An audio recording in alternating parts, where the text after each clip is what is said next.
Don't be afraid to ask. That is the message of this week's Money Monday with Kyle Winkfield. He is the president of Finley Alexander Wealth Management and joins us now with more. Thanks so much for being with us. Always love to be here.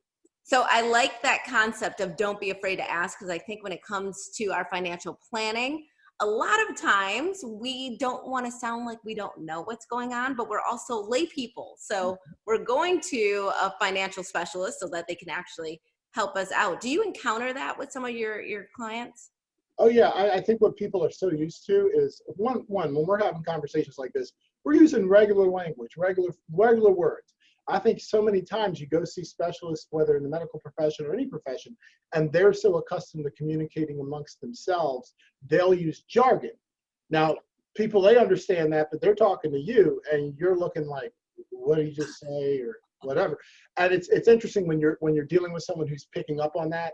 They know how to translate jargon to regular people speak, and they're like, oh, this is what this means. You're like, okay, thanks. Okay, it's not a big deal. Why do you think that they use so much jargon just to begin with? I would think they'd want to break it down for lay people. You would think so, right? But I think there's two parts to that. One, I think people don't realize that they get into a rhythm of speaking in jargon, and so that's just how they speak, and then they turn and they realize, oh wow, you're not the doctor or the financial professional. You're, oh, okay, yeah, patient or client. I think the other part is, I mean, let's be frank, some people like to just, big words make them feel good and makes them sound like they're smart. And the smartest thing to do is keep it simple. That is very true. They do think that is very impressive, and you're just like, just get to the point already. So one of the buzzwords that people hear when they meet with financial advisors, just starting off, is asset allocation. Describe what that means and why it's so important. Okay, so asset allocation, I mean, most folks think of assets, money. Where's my money? Allocation is how much amount. It sounds good, and I understand that not all assets are considered money. So that's probably why they give it such a general term. But nonetheless, regular folks like us, we just think, okay, where's the money? Where is it, right? How much, right? Yeah. So that's what they like to use, that fancy term to describe amount and where. And so for you were saying when it comes to asset allocation that basically people should be asking their financial advisors for a map of where their money is. And you had a really good example that you used before we got started with this interview, sort of about like, if I were to have a house in two different locations. Can you sum that up again? Yeah, I can. So there's two things there. When you hear asset allocation, I like to say, stop that. Let's just talk about location, asset location.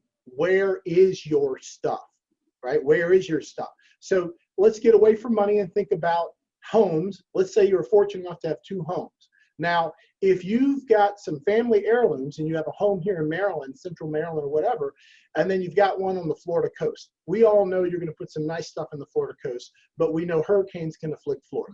Now, where are you going to put the family heirlooms, Elsa? Not with the hurricane.